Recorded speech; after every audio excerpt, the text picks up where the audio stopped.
नमस्कार दोस्तों। हाल ही के अध्ययनों को देखकर शोधकर्ताओं ने इस बात की पुष्टि की है वायु गुणसूत्र धीरे धीरे सिकुड़ रहा है और इसी स्टडी के कारण ये कयास लगाए जा रहे हैं कि आने वाले समय में पुरुषों का जन्म समाप्त होने वाला है। वीडियो में आगे हम वाई क्रोमोसोम से जुड़े सभी पहलुओं को देखेंगे। ये क्या होता है, वाई क्रोमोसोम के पुरुषों के शरीर में क्या भूमिका होती है, इसके हर पहलू पर नज़र डालेंगे, इसलिए वीडियो अंत तक देखिएगा। सबसे पहले यह जान लेते हैं कि क्रोमोसोम होते क्या हैं। प्रत्येक सजीव प्राणी का निर्माण मूल रूप से कोशिकाओं द्वारा होता है। इन कोशिकाओं में केंद्रक होता है, उसी केंद्रक में गुणसूत्र या क्रोमोसोम पाए जाते हैं। गुणसूत्र प्रोटीन और डीएनए से मिलकर बने होते हैं और इसी डीएनए में आनुवंशिक सूचनाएं समाहित रहती हैं। डीएनए की क्रियात्मक इकाई जीन होती है। डीएनए ही एक पीढ़ी से दूसरी पीढ़ी तक आनुवंशिक सूचनाएं लेकर जाता है। मानव में 23 जोड़ी गुणसूत्र होते हैं। इनमें से 22 जोड़े तो प्रत्येक महिला व पुरुषों में समान होते हैं, लेकिन 23वां जोड़ा लिंग गुणसूत्र होता है। महिलाओं में 23वां जोड़ा XX जबकि पुरुषों में XY होता है, इसलिए 23वां जोड़ा लिंग गुणसूत्र कहलाता है।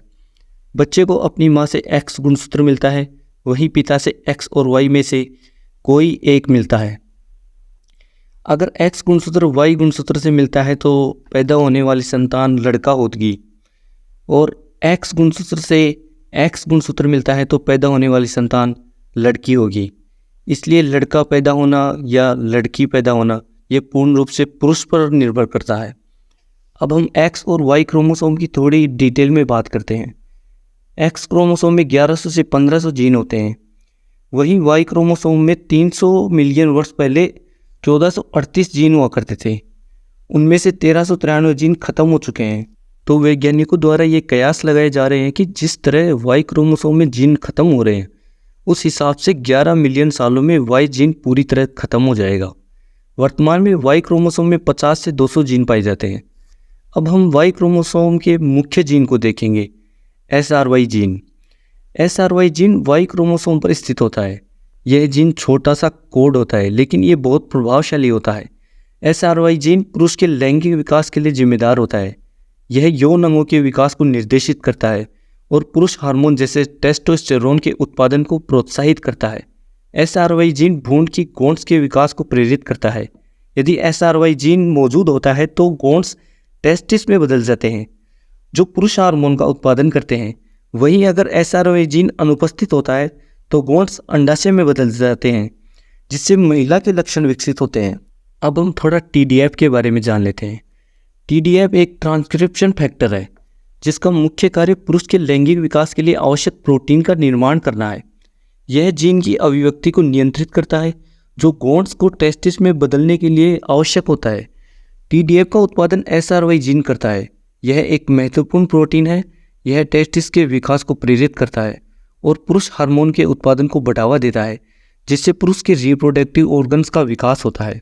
तो दोस्तों, आपने Y क्रोमोसोम और इसकी कम होती जीन की संख्या को समझ लिया होगा।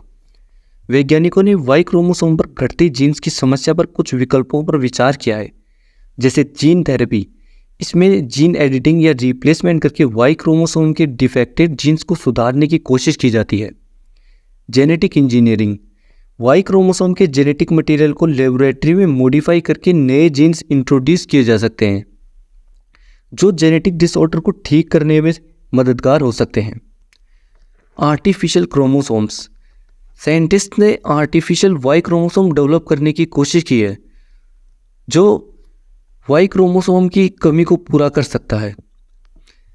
Sex chromosome replacement. कुछ रिसर्च में सेक्स क्रोमोसोम को मॉडिफाई करके या रिप्लेस करके जेनेटिक कंडीशन को ठीक करने की सोच है। Stem cell therapy. Stem cell के माध्यम से Y क्रोमोसोम के जीन को रिपेयर करने की भी कोशिश और संभावनाएं ढूंढी जा रही हैं। इन सभी पर अभी रिसर्च जारी है। भविष्य में इनका इम्प्लीमेंटेशन हो सकता है। आशा करते हैं आपको जानकारी पसंद आई होगी। आपका किसी भी प्रकार का कोई सवाल या राय हो तो हमसे ज़रूर साझा करें।